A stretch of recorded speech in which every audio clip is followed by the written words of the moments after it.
All right, good afternoon, everybody. It's so wonderful to be back here and to share this floor with my dear wife.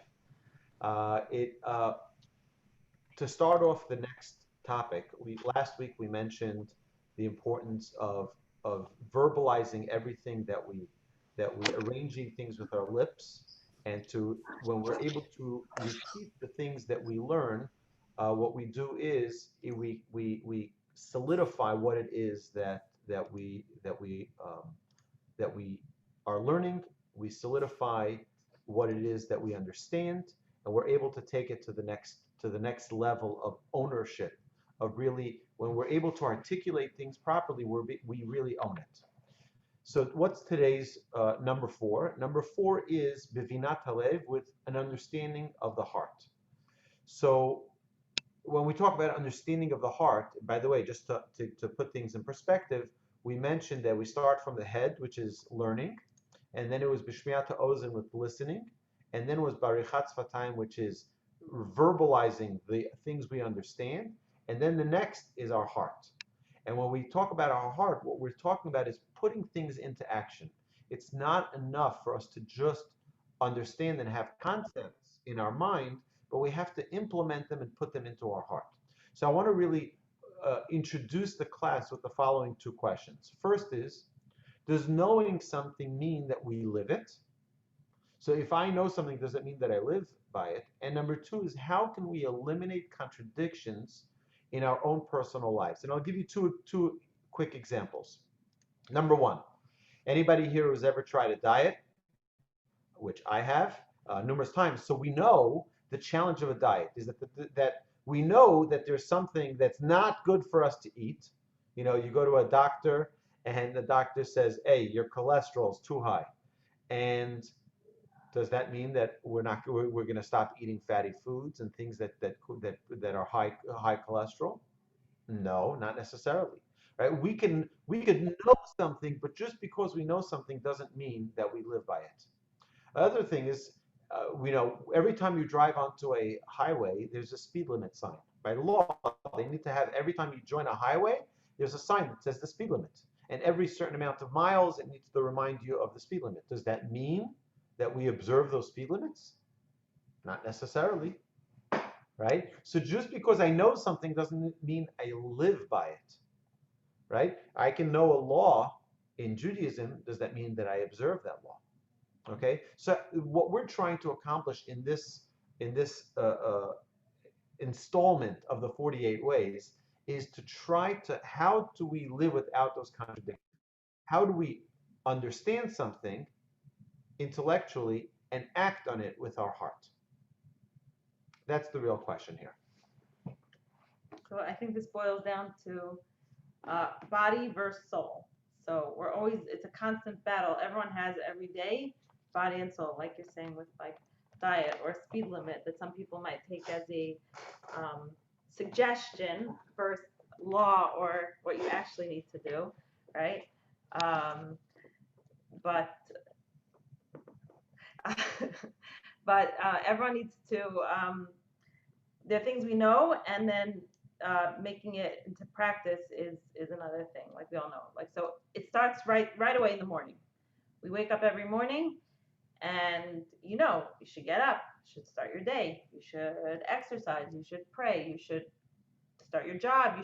There's a lot of things that we should be doing every day, but that first thing every single day, we start that battle every single day. So we start, you know what you're supposed to do, but you like snooze, right? That's the first moment, really. The first moment you wake up already starts that battle between the body and soul. Our soul's job is to control the body, and our body's job is to control the soul, right? Our soul's controlling our body, and our body's controlling our soul. The question is, where do the two of them meet? And the point where those two meet, that's where growth starts. So everyone has different starting points, and it's constantly changing and constantly fluctuating throughout our lives, throughout our day. But we always have that battle between body and soul, what we know and what we're doing. So it's always important for us to just at least that number one is being conscious of it, being conscious that there's this battle, and knowing that like we know something is right, and then how do we actually, and then following up on that. Right? So it's an incredible thing is that we learn that the heart is the bed of our actions. It's the source of our actions. And what we need to practice doing is putting our thoughts and transferring them into action, right? So if I just have an idea in my mind, what gets me inspired to actually put it into fruition? And that's the struggle of life. The struggle of life, is always putting those ideas that we know as just ideas, but implementing them and putting them into action. So the trait of breaking habits, in many of our classes, we talk about Musser traits. So anger. Is there anybody here, by show of hands, who thinks anger is a good thing? No, we all know angers, but yet it doesn't mean that a person doesn't get angry. Just because I know anger is a terrible trait doesn't mean that I'm no longer angry. Just because I know that jealousy is a terrible trait doesn't mean I'm not jealous anymore. So this is a very, very fundamental trait, um, to really get a person into a frame of mind of growth, because and it's not easy. It's not putting things into the heart doesn't make it easy. It's an easy phrase to say, but if we're able to gain the skills of what it means to put something into the heart, then it becomes an easy transition. We can learn something and implement, or learn it and implement. And that's why it's such a critical, it's the fourth of the ways that really changes a person's life, because it really is not just concept, it's action. A bunch of years ago, I was on a bus with a bunch of friends in Israel, and we got on a certain bus. We were heading, it was for Shabbos. I think we were trying to get to Ashdod for Shabbos, and we went on what we thought was the right bus to Ashdod. And we're driving and driving, and for a long time, and then I'm starting to notice um, a lot more Arabs than Jews, and then only Arabs, and we started realizing we're definitely not in the right bus.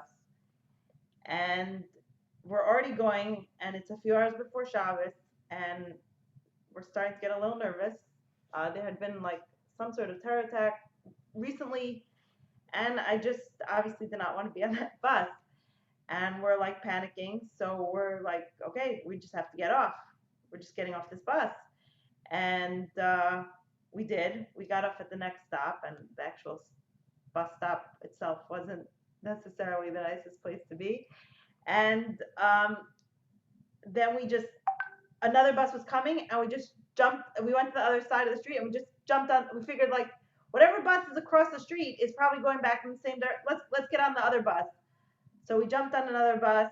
We ended up taking a few buses, but the point is we decided to just jump on another bus. We didn't even stop and make an action plan. We didn't stop and say, okay, let's research. Well, we didn't have smartphones then, so we just stopped, and we didn't know who to ask. We didn't know what to do. We just stopped, and we saw a bus, and we just jumped on it to the next bus without thinking, well, where's this bus going to? And I think in life, a lot of us do the same thing in our lives. Like we're kind of on autopilot. We say, okay, what's the plan? Like, what are you doing? After, you ask kids graduating high school, or they're in 11th grade, 12th. What's your plan? I'm going to college. Okay, why are you going to college? Because everyone goes to college. Like that's what you do, and you party and you drink and you experiment and you do all sorts of things and you learn and you get a degree. And then what? Okay, and then I get into good grad school, and then what? And then I get a good job. Okay, why? So that I could pay off my student loans. And then I'm gonna get married, and then I'm gonna have two kids, and then right, they have this like idea, this plan that I don't know if they ever stopped and really thought about what's my plan, what's my goals in life, what are my values, what am I doing, right? And they just I have like this halo on me from the sunroof here. Um, so what's the right? Nobody stops and thinks about it. And everyone just goes, right? You do what you're supposed to do, right? Supposed to do, because that's what everyone's doing. And I think sometimes at some point in different people's lives, hopefully earlier than later, they need to stop and say, okay, what are my life goals? What are my priorities? What are my dreams? What are my aspirations? What are my all these? There's so many things to consider, and not be an autopilot. And you have to stop earlier because a lot of times what happens is people go through those steps, right? And at some point they're like, 1 second, and they have like some sort of midlife crisis, and some people have that a little earlier than later even, and it's and that can lead to a change of career or a divorce or a tattoo or a motorcycle or anything, right? Because people are just like, holy smoke, like, what am I doing? What's my life? Like, where am I? When did this become my life? And it kind of just happens by choices you make along the way. And one thing kind of leads to the next, and you're just going with the flow and doing what everyone's supposed to be doing. And you never stop to think, like, is this what I want? Is this what I'm trying to do? And then you end up in you might end up in the what's called the green zone in Israel, the Right. In the right, Shtachim, in the right, in the territories. Yeah, you'll end up somewhere you don't want to be, and you got to get out of there. And the response from that is not necessarily to just jump onto another train or another bus or onto another stop, right? Stop. You see a lot of like 18, 19-year-olds like, oh, I'm in between jobs or I'm figuring stuff, right? You have to be responsible, obviously, figure out what you want, and you can't constantly like take your time to, right? But it's a maturity, it's something that people need to do. We need to stop and think, and I think it's a valuable thing to do earlier than later in life, because otherwise you could end up in places you don't really want to be. So I think to summarize what Sahaba is saying is that really we are creatures of habit, and we do things just because. But why do we do things just because? You know, the more we're able to break away from habits, any habit. I even challenge our students many times in the class. Back in the old days when we used to meet at the Torch Center in person, like in the flesh. Um, so it was a big challenge. I would say, I'll tell you how big of a habit we have is that I can guarantee you that most of us come to the Torch Center for classes or go to the grocery, and every single time we drive the exact same route. No change. We don't go any different way. Why not? Because we're creatures of habit and we love our own habits. We love our own things. That's my pattern. That's why I do things, and we don't want to try new things. So I'll give you an example. Why do people vote a certain way? If you ask people out there, it doesn't make a difference. Democrat, Republican, Independent, it doesn't make a difference. Most people vote. Most people vote exactly the way their parents did. Why? I don't know why. I have no idea. Do you agree with the values? I don't know. Never thought about it. Don't even know what the values are. Most people, right? And you know what? Maybe I should evaluate. Why do I like the president, hate the president? Why do I like this party, this candidate, and why do I not like this party or candidate?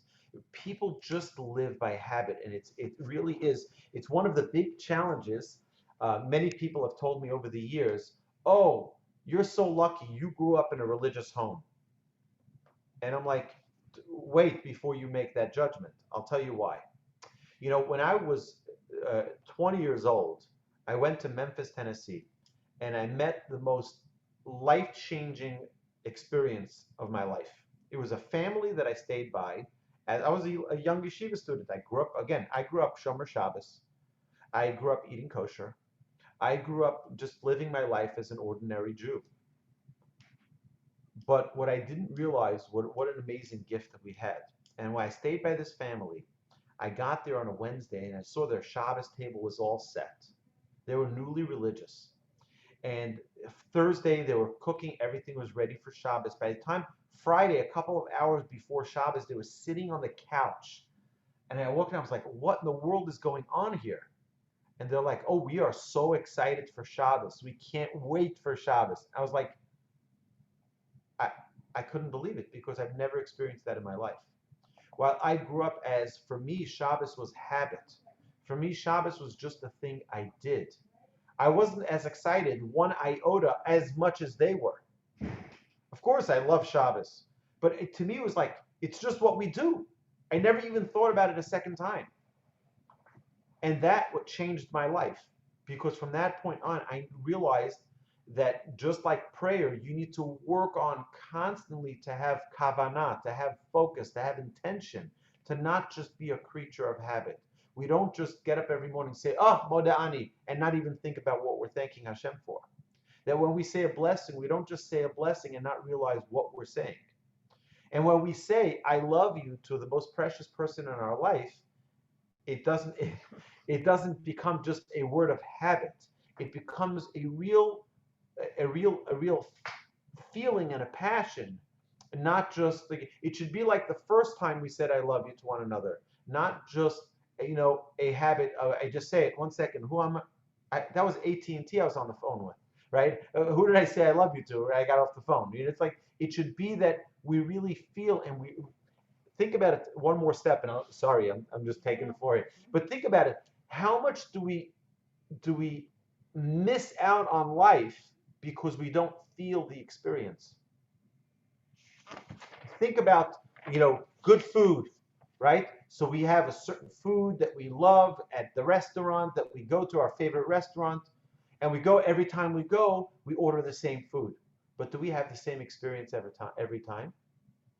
Do we stop and say, something? This is so special.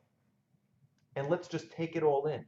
So when we say about this fourth trait of with heart, it's with heart in so many different dimensions. It's to not let an experience of enjoyment go without stopping and appreciating it. I think both of us get that question like that specific question asked a lot, or it's brought up a lot. Oh, it's easier for you because you were brought up religious, or along just different variations along those lines. And I feel very, very blessed that I grew up the way I did. I really do. I do feel very lucky. And I know that people who make changes in their religious observance, that's a huge thing. And it's not, you know. But also, like I was saying, a lot of times there are people, and I feel very fortunate that I wasn't raised like that. And I don't think Ari was either. Neither of us was brought up on autopilot. Our family showed us the beauty and the value and everything, and that's something that we hope to pass over to our kids also. But there are many Jewish families at whatever level of observance, right? They just do it. They just continue doing what their family did, what their grandmother did. They make the same recipes that the grandmother and the mother did, and they do go through the prayers, they go through the experiences, they go through everything the same way as they just what they're used to, and they don't ever stop and think, and that's a very dangerous thing, right? Because even within that framework, you still need to make sure that you're asking or like wondering or what's going on, so that you don't come at some point in your life and wonder like where are you? What am I at? And I think everyone has to do that. A lot of Jews are like Jews. I'm Jewish in the heart, like I'm like I have my right, and they do things, but sometimes it's it's important to just take a moment, step out of where you are, and just say, what do I want? What do I feel? What are my values? What do I want to teach my children? What kind of home do I want to have? And you have to just break the habit, so to speak. There's like a famous, right? Like there's two ponds next to each other. One is like this gorgeous, beautiful crystal pond with like lilies and little cute froggies jumping around and these beautiful roses, and it's just so beautiful, clear, beautiful pond. And next to it, there's like this muddy pond with like gross worms, and it's slimy and it's like really gross, right? So the question is, which pond is more comfortable? So most people say, yeah, obviously the first one, the beautiful crystal pond. But really, the answer is whichever one you're in. Because if you're in the muddy pond and that's where you are and that's where you've been the whole time and that's where your friends are, that's where your family is, and everyone's just hanging out there, even though you might know that the other pond is nicer over there, but to get up and to get out and wash off the dirt and go into the other one is much harder. So it's just wherever we are in life with so many things, it's just important to make sure we're not just doing things by habit. Make sure we're not just um, you know, doing things without thinking. We have to think. He's right. Yeah, it's an amazing thing what it means to be a real person. I have a friend of mine who told me, he says, I wish I would have met you 40 years ago. He says, my whole life would have been different. He says, now I'm in my 60s or 70s. And, the decisions I made back then, I made because I was put in on a certain train and go. And there's no more asking questions. And this is just like, it becomes that running, people who are running after, after career, or people running after money, or people running after temptations and desires, and it instead of stopping and asking, why am I doing this? Why? And if a person is able to have a concrete answer of why they do something, and what it does is it reaffirms to a person, you know what, I'm in the right place. This is exactly where I need to be. I'm doing the right thing. It's such an awesome feeling to know I'm in the right place. Now, I want to just give a disclaimer. Just because someone knows something doesn't mean that they're capable of doing it. So I'll give you an example. We talk about this a lot in spiritual growth. So just because someone knows about Shabbos doesn't mean that that's the right thing for them at the moment. Because we in Judaism believe, like Jacob had a ladder in his dream, that we need to take step by step by step. And just because I see a full ladder doesn't mean I'm at the top yet. It doesn't mean I need to get to the top. But what I need to do is take a step, a concrete step, a small step though. And that's a very, very fundamental principles that even though we know something, what we need to do is get ourselves on the trajectory, right? To get ourselves on the path of our growth. And at the right time, we'll get there. At the right time, we'll hopefully fulfill that dream of attaining the full aspiration and the full growth that we expect for ourselves. But it doesn't mean that, oh, I got it. Rabbi said, Zahava said, we got to be on, we can't be one in heart and one in mind. We got to put them in action. It's true, but small steps get us there. And when we do things with small steps, then what happens is it's concrete and it's solid. It doesn't, when we change overnight, it's very, very dangerous.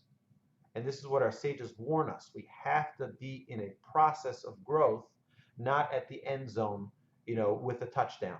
That's not necessarily the important aspect of Judaism. It's to be in the game and to be facing those challenges, but not to just be sitting on the sidelines and say, I'm out. So I asked a lot of people recently, you text someone or you call someone and say, oh, how you doing? And this is always in life, and I think even more now with the current situation. How you doing? Good, managing, getting by, one day at a time, surviving, hanging in there, like all those answers, right? Or fine, right? What's fine? Fine stands for feelings inside, not what was it? Fine. What does fine stand for? I don't know. Either way, so right, we can't live our lives. That's how a lot of people are living. We're just getting through one day at a time, and I think it's so important. We have to stop, just take a step back. Like I just said, I said it before, but I'm just saying it again because it's so important. Stop. We don't want to live a life fine, getting by, managing, hanging in there. And of course, everyone has times in their lives that they are going through that because there are difficult times. Now everyone's going through a difficult time, but everyone has different stages and different times in their life. But even whatever you're going through, you want to make sure you're living a life with meaning and purpose and know what you're doing and why, and at least working up toward your goal. If you're not there yet, but you have, a vision, so you need to, work on that. right. So we need to be a real person. Each of us individually, respectively, needs to be what it means to be a real person. Feelings inside, not exposed. Oh, I think okay. that's what it is. Fine. Okay. So, if we look honestly into ourselves, and this is the amazing thing, is that nobody can do this for us. We can't tell our spouse, we can't tell our friends, our best friends even, tell me the real me, right? Only we know the real me. We know what we're capable of. We know what we're made out of. And if a person really looks into themselves honestly, they'll be able to find a whole person there that perhaps we may not have known. My grandfather used to send his students on an exercise as frequently as possible, but at night to go alone, to walk, and to just think about yourself and get to know yourself. And one time, my grandfather told me that one of his students came back terrified after one of his walks, and he looked white, pale like a ghost. He knocked on my grandfather's door to his house, and he says, he's out of breath and he's terrified. And he asks my grandfather, he says, I don't know what to do. My grandfather says, oh, what happened? Did you get mugged? Did something? He says, no. He says, on my walk, I met somebody that I've never met before. He says, who was it? Did he threaten you? He says, no, I met myself. He says, I never knew. He says, my whole life I've been living thinking that I'm one person. And now I see I'm a totally different person. Many times we can get into certain habits growing up in a certain home. Many times children inherit certain traits from their parents, right? If a father has a bad temper, so the children learn to react to certain situations with that same temper, right? But that's not really who they are, right? It's just the way they've been groomed as a child to react in certain ways to certain things, right? If something happens that's unexpected, they react in a rational, way. But maybe that's not who I am. That may have been who my father was or my mother was, but that's not who I am. And it's a very dangerous place because it's uncertainty, and we don't like uncertainty. We don't like being in a situation. If you go to a child and you tell them, your father is a bad person, right? What's the child going to do? The child will most likely cry. You know why? Because their whole identity is based on their parents. If my father's a bad person, I'm a bad person. If my father is dishonest, I'm dishonest. If my father's a low life, I'm a low life. But as we mature, we can break away from that and distance ourselves from not necessarily, my father can do things that are wrong. He can make mistakes, but that doesn't put any label on me. That doesn't make me a bad person, right? So if my father had a bad habit, that doesn't make me have to necessarily have that bad habit. I can be my own person and I can do things a different way. And I think it's very important for us to identify ourselves. And I think this is really the bottom line of this trait, of this way, is who am I? I don't need to be attached to any strings of my father, my mother, my sister, my brother, my aunt, my uncle, my grandparents. I can be, I met a rabbi whose grandfather was a Nazi. He today is an Orthodox rabbi. And he said, you know something? That may have been my grandfather, but that's not me. That's not me. And we can break away from that. Just because his grandfather he says, I'm very proud to be a Jew and not to be like my grandfather, to break away from that identity. So you know what? I have a friend of mine who told me, I mentioned this several times in different classes, he's a doctor. He's a neurologist. And he hates his job every single day. He says, I'd rather be a garbage man than be a doctor. I'm like, why? Many people wish they could be a doctor. Many people wish they can make the money you make. He says, I hate it every single day. He says, the only reason I'm a doctor is because my parents forced me to. Now, how sad is that? That someone lives every day of their life in a profession, in a job, being busy so many hours a day and hating what they do. Right? And we all think to ourselves, what do you mean, a doctor? That's the dream of every Jewish mother, right? But that wasn't the dream of this Jewish child. I think that's a very, what you're saying about getting to know yourself.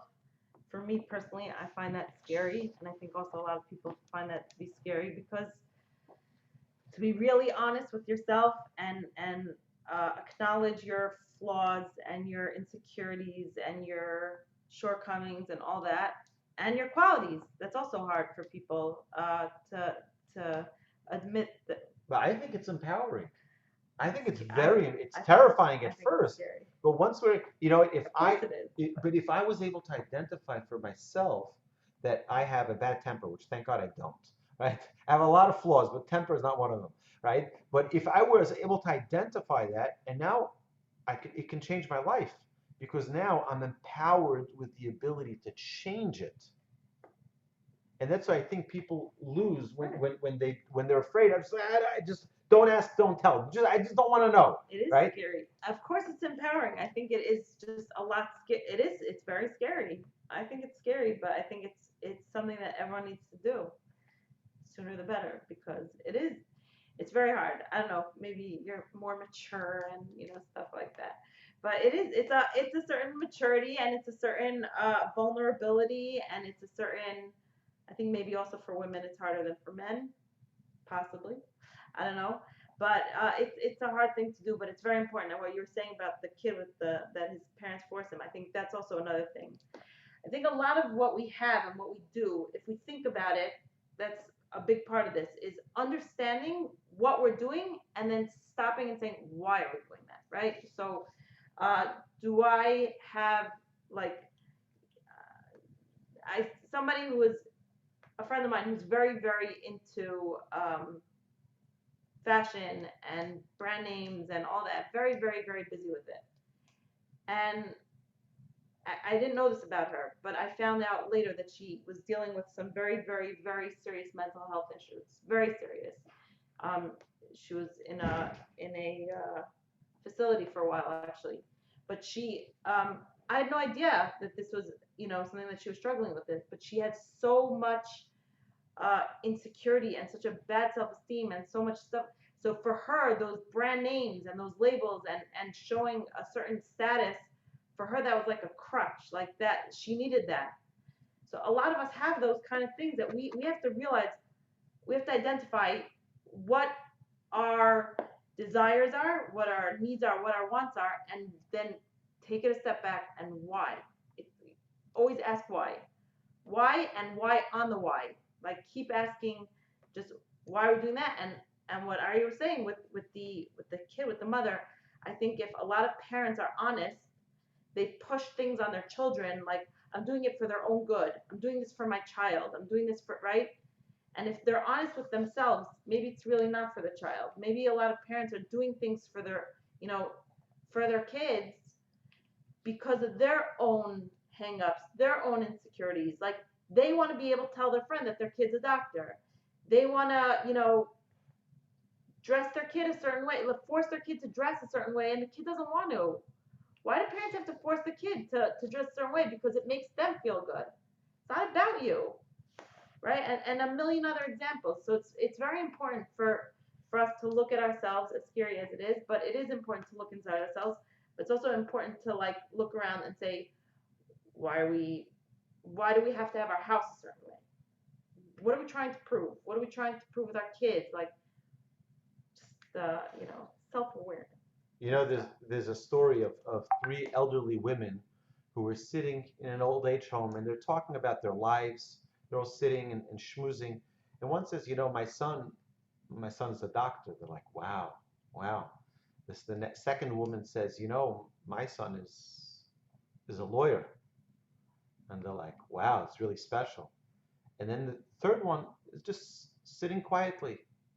So they said, no, tell us about your son. She says, my son's a rabbi. Like, oh, what happened? So, so the I can say it. I'm a rabbi. It's fine. But the truth is that many parents live vicariously through their children, and the things that they didn't necessarily succeed with, they want to push their children to succeed in because it's sort of like like you said, like their crutch, right? That's their. This is. He's like, if I didn't succeed in that way, I want my child to succeed in that way. But you know what? That may not be who your child is. It's like Many times parents go to the opposite direction of where their parents push them and push them and push them. It's what the great educators say, that if you want your child not to do something, force them to do it. My father got for his bar mitzvah an enormous box, I mean, an enormous box of chocolate. And that was a very good way to get my father to never eat chocolate again, right? He overdosed on chocolate. He doesn't want to eat chocolate ever again, right? It's a great way. Right? Anything you force your child to do, it's a great way to get them away from something, because they won't.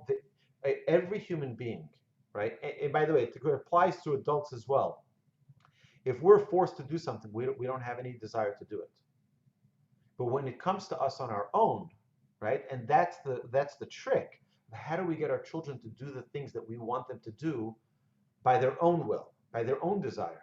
So it becomes sort of like, wow, I just fell onto this idea, and they feel so good about it. They have this passion for it, but not because they're being forced to do it. And for ourselves, it's the same thing. If I know that this is the right thing to do, but it wasn't my idea, am I willing to accept it? Right? Just because it's the right thing to do doesn't mean I want to, right? But again, when we put it into our heart and we know, you know what? It's difficult, but it's the right thing to do, right? So I'm going to take a step towards it and not to be afraid of it.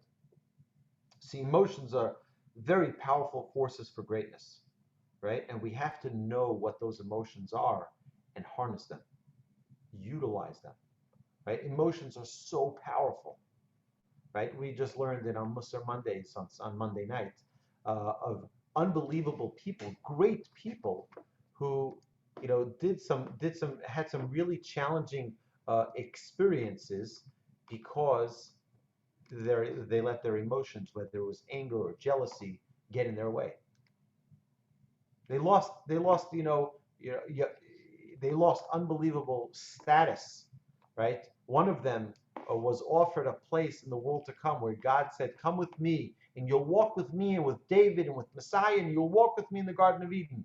And he asked back to God, he says, who's going to walk in the front? Who's going to walk first?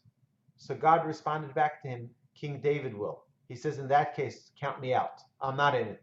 Right? If King David is standing in front of me, I'm out. What? People don't realize they get caught up in their emotions. They get caught up in anger as an emotion, jealousy as an emotion, arrogance as an emotion.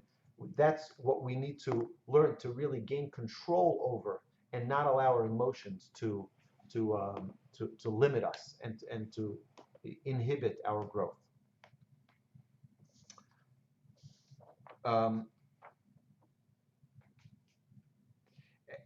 Our sages warn us that if we don't get our heart in the right place sooner, then we're bound to make some pretty bad mistakes. So imagine, it's like Zahava brought an example of getting on the wrong bus. There's a couple of problems with getting on the wrong bus. Is that not only you're not going to the right place, you have to come back from the wrong place, right? So if you're going east instead of going west, right, you have 2 miles you have to go back for every mile, right? It really becomes a much more difficult process. And that's what we're trying to avoid by getting this trait of understanding of the heart. The more we're able to bring our heart and mind together, and let's understand, 1 second, why am I voting this way? Do I believe in these values? I don't know. My parents have been voting this way. My grandparents have been voting this way. So it must be that's just who we are. Or all Jews are like this. So it has to be that I'm also, if I want to identify as a Jew. And we live with certain ideas. 1 second. Maybe they're not our values. The most dangerous words, I think I mentioned this last week, the most dangerous words in all of all of the last 100 years was in the movie Fiddler on the Roof, the word tradition. Why do we do it? Tradition. What do you mean tradition? That's not why we do anything. And if that is why we do it, we have to investigate why it is. We shouldn't be doing anything because of tradition.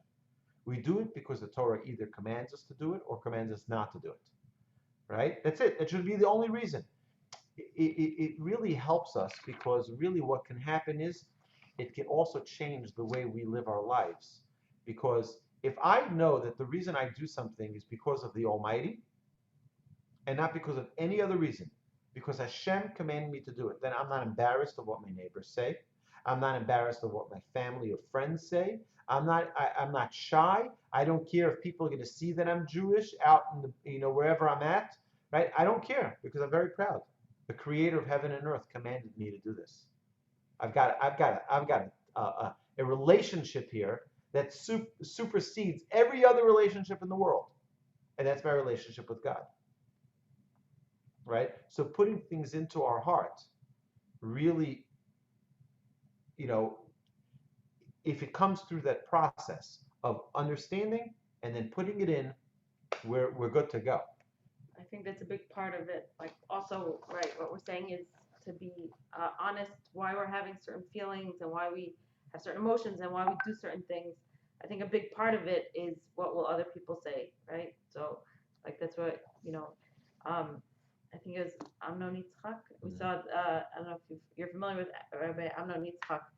So there was a woman who said, "I know I'm supposed to do this. I know I want to do." It was a certain. I think she wanted to start covering her hair, and she says, I know I'm supposed to. I want to do it so badly. I understand it, and I know that it's important. I know that, And she went through the whole thing. She said, I'm so embarrassed. Like, what will my neighbors say? What will my friends say? What will my family say? And he said in Hebrew, like, what's more important, Shechina or Shechina? So Shechina is a neighbor, and Shechina is God, right? It's like almost the same word. And he said, what's more important to you, right? And it's that is a very hard thing because it is society and family and friends that does make up, and that's a big part of what we were saying earlier. Like when people say, "Oh, it's easier for you because you were brought up religious," and that's true, 100%. That's true because our family is like that, and our friends are like that. Even though we have friends every walk of life, but it is much easier to do things a certain way if that's for better or worse, if that's how you were brought up, right? And I think it's like that's such an important thing. That's like, you look at people's things that people say or things that people post on social media. I don't think that half the stuff a lot of people write is what they really feel. I don't think it's really what's in their heart. I think people post a lot of things what they're supposed to say, what's the right thing to say, what are you supposed to, and I think obviously things need to be censored and thought through and said properly, but you have to really make sure that you're honest with yourself, to yourself, and to other people. Because a lot of times we're two-faced with people and we're two-faced with ourselves. And it's a very dangerous thing. Women actually have women possess a power of understanding called bina, which is wisdom. What's the It's understanding the contrast between things. So mevin davar mitoch davar. It's like understanding the subcontext, understanding what's like the deeper level, and that's something that women are better at, men, than men, right? We understand things better, so in a way, it's easier for us to look at a situation and say, okay, why is this really bothering me? A coworker said something really obnoxious to me, and it ruined my day. Why did that comment ruin my day? Well, what they say? What did that make me feel? What are my insecurities that touched on that brought up whatever it brought up? And why am I letting that one person control? Do I even respect that person? So if this person said something to me that I don't agree with, said something negative to me, why do I let that control me? And that's a problem women have because we a lot of times take things that everyone else says, we take it so personally. But we have to really understand, why are we feeling it? Why did that affect me? And I think like the next time that you have a strong reaction to something, good or bad, right? Something really bothers you, like stop and just, like, maybe not at that moment, but like later, just sit down and think, like, why did that really bother me? What about that really that triggered me, right? Like, and learn yourself, understand yourself, because it's very important to, get to know uh what's going on up here or down, whatever. It's all connected. We mentioned before about becoming a better person, identifying our problems. The truth is that identifying every single human being, it needs to be established, I think, from the onset, that every person has qualities, unbelievable gifts from the Almighty. Right? It says that Vayipach be'apav nishmat chaim, that God blew into the nostrils of mankind a living soul. Part of that soul is God's traits. God is perfect in all his traits. We have pieces of God's traits, right? We're not perfect in kindness. We're not perfect in mercy. We're not perfect in forgiveness. But we have different quantities, which is why our traits are called midot, which means measurements, because everybody has different measurements, right? You won't find two people who have the same threshold of anger or jealousy, or, like we mentioned before, arrogance, or being able to forgive. Every person has a different threshold, and so every person has different midot, different measurements of traits. But just like we have positive traits, so certain people are big givers. People can say kind words. People are, right. So just like every single human being has positive traits, every single person, except for my wife, has negative traits. Okay? Every single person has positive traits, and every single person has negative traits. Everyone. So now I can live just living my life. I take the blue pill and I'll never bother me. Or I could take that red pill and see the challenges of life and grow from it, right? And see my qualities, see my flaws. I can hide from my flaws and I'll never fix them, ever. The way I was born with them, I'll pass on to the next world with them. Or I can change them and become an Adam. Adam comes from the term Adameh, which means to emulate God. I will perfect my traits. I will change them through all of the challenges that I'll have in my life. They're all tests to help us perfect those traits. So don't be afraid of finding out who you really are, because that's a really great person there, right? And it's a great person that will become only greater through finding out those flaws, because now I'm in the position to change them. Anyone who's ever gone to a therapist, right, will tell you that half or more, 3/4 of solving a problem is identifying it. With our own traits, that's the same exact thing. If I don't know that I have a problem with a certain trait, I will never be able to fix it. But the minute I identify the problem, I'm 75% of the way there to fixing it. And now I'm on my way already, because I can now work on it. So putting things into my heart, not just, pushing it aside. I don't want to know. When a person has pain, they hide it. When a person has pain, they hide it. So I'll give you an example. Someone has a traumatic experience. Someone said something really hurtful. Did anybody here ever experience something which was really, really, really embarrassing? Right? So why don't we live right now, at this moment, with that same shame that we had back then? You know why? Because it's not a pleasant feeling. So what does our mind do? Our brain is very powerful. It finds a little box inside our brain and it puts it away in there so that we don't bring it up all the time, because we don't want to live with that feeling our whole life. It's not pleasant. So we hide it. Our negative traits have the same ability. It could be unpleasant for me to know that I'm arrogant, that I'm selfish, right? All those negative traits. So we hide it. But if we just bring it out there and say, you know what, instead of hiding it, I'm going to make it beautiful. I'm going to perfect this trait. And instead of having all of these flaws, I'm going to perfect it. I'm going to let it shine. And instead of having this arrogance or this anger, I'm going to eliminate it. Right?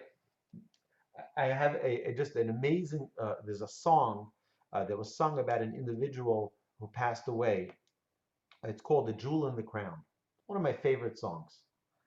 And what it is it's a metaphor that the Almighty has a crown on his head, and every soul, every human being is a jewel from that crown.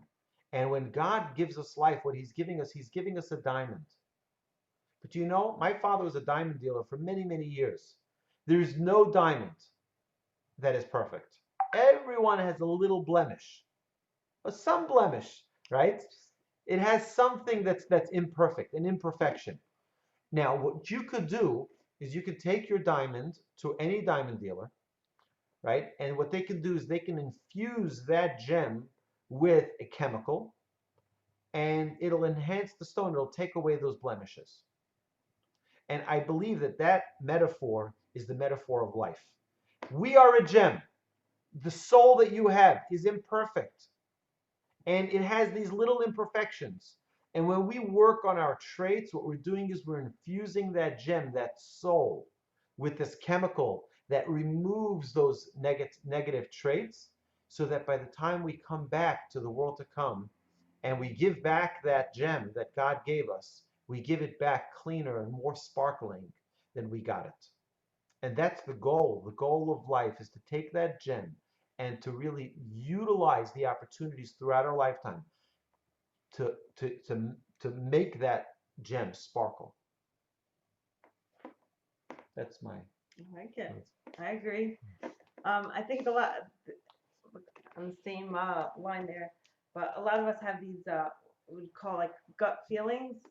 I think our gut feelings are really more like a heart feeling and something that you feel and you know and a lot of us just don't trust ourselves to go with our gut to um, like later we're like, I should have, I knew it, I should have done that, I should have said that, I shouldn't have let that person, because we have these feelings, and that's what's in our heart, and our heart is good. We all of us have good hearts. We're all born with beautiful, special hearts, and we don't trust ourselves. We don't trust our hearts. So we have to, obviously, if you have a bad thought, you have to know to filter that. But really, there's so much good in all of us, and we have to trust our gut, trust our heart, and not say, oh, I should have, I would have, not for in a moment, not at the end of our lives, right? Like that's also with our the whole autopilot thing, living a certain way. There's a story about this like a CEO, and he retired. He worked his whole life, right?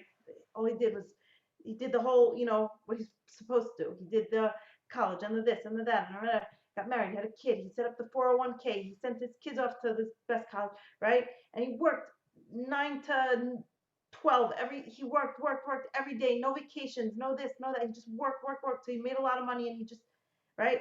And he retires, and he like buys himself a nice little home on in some cute little town, like by the water, and and he's happy. He made it in life, and he gets to know this as he's there and spending time, sitting on his boat, fishing, living the dream, and he gets to know a local townsman, like a fisherman, and over time they become friends, and he's getting to know him, and he's asking him questions, and he asked the fisherman, like, so what do you do?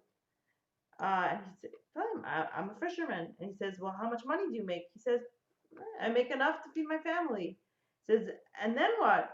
He says, and then I sit around and go home and we drink and we go dancing with our friends and I fish and I have a good time.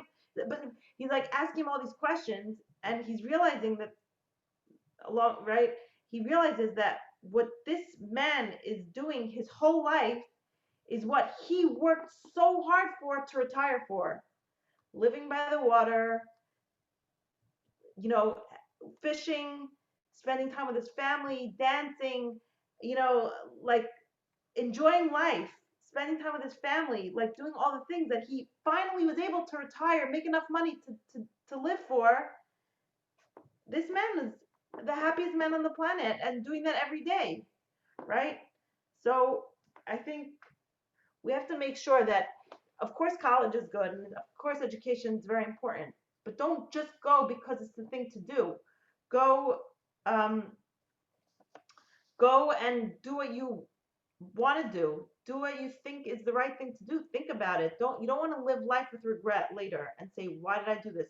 Where did I make these choices? Because you start going in a certain path, you want to, it's never too late to change, but it's just the further you go in a certain way, you're like, I already invested so much into this. I don't want to like go back now. No, you can always go back. You always can like retrace your steps and figure out what path you want to be going on. So it's interesting you said to retrace your steps. So if you ever get angry or upset, track it down. What's the root? Why did I get upset? Why did I get angry? Right? If any time you have a negative feeling, track it down to why it is. Okay? So we can use our free will as a conscious tool for better living, right? Um, if you're acting illogically, at least acknowledge that to yourself, right? If I'm acting in a certain way, at least let me to myself be honest with myself. I don't have to announce it to the whole world. We don't have to hang our dirty laundry out in the public, right? But what we want to do is at least to ourselves so that we are not only real, but that we identify who this person is right over here. Who am I? Okay. Um, An electrician can only fix the problem with the right set of tools. A plumber can only fix the problem with the right set of tools. The same thing with a dentist, and same thing, you can't expect a dentist to be able to do the work of an electrician. And you can't expect a plumber to do the work of a roofer because every person has to have every person has their own tools and can only utilize those tools so while for ourselves it might be easy looking at someone else and saying, oh, they have this flaw, I don't understand why they just don't stop doing that. Well, they don't have the same tools we do, perhaps. Every person has their own set of tools. We have to recognize that's one of the reasons we're not supposed to ever judge another person, right? The Mishnah tells us if you're already judging, judge them favorably, but don't judge another person to begin with. Why? Because you have a different set of skills. You have a different set of talents. You have a different background. You have a different history. You have a different, a whole world that's different. So I want to share with you a few questions that perhaps we can ask ourselves. Am I lazy? If I am, why? Right? Am I disorganized? Why? Do I get angry? When do I get angry? What causes me to get angry? Why um, uh, why do I ever get defensive? And what is it that I get defensive about? What makes me jealous? What makes me arrogant? Do I have trouble making decisions and why? Now, these are all questions that really get us to identify those those inconsistencies that we may have between things that we know and things that we act. Do I lack self-discipline? Do I lack self-confidence? Right? Do I have trouble making decisions and why for all of these things? Right? Why don't I take more initiative? Right? So these are just a few sample questions that, to understand that the key to sanity is letting truth into our body. Right? If we want to be like the ultimate sane person, it's to let ourselves live in pure, wholesome truth. So, we can't afford to wait too long to get to know ourselves, right? Because every day is a precious day that we can enjoy with ourselves, with the real person, with the real me. Because like we mentioned this previously, the most fascinating person we will ever meet is ourselves, right? And it's a whole world. You'll never be bored getting to know yourself. It's like you'll be like, wow, I'm really interesting, right? It really is. It's like take a walk with yourself, have a conversation with yourself, get to know the heart. Who am I? Right? So the heart is the seed of emotions. when we communicate using the heart, we hear our true essence speaking, right? And that's really my, my summary for this class, right? When we talk about heart, what are we really talking about? We're talking about really getting to the essence of who we are. All right, you good? Yeah. All right, everybody. So we're going to go to our friends on YouTube. We're going to sign off of YouTube, and we'll be open for any questions that anybody has here on the Zoom. So thank you so much to our friends online who are watching on YouTube or on Facebook. You're welcome to leave comments and to like and to share these videos so more people can learn with us this class and in future classes every Wednesday at 2 p.m.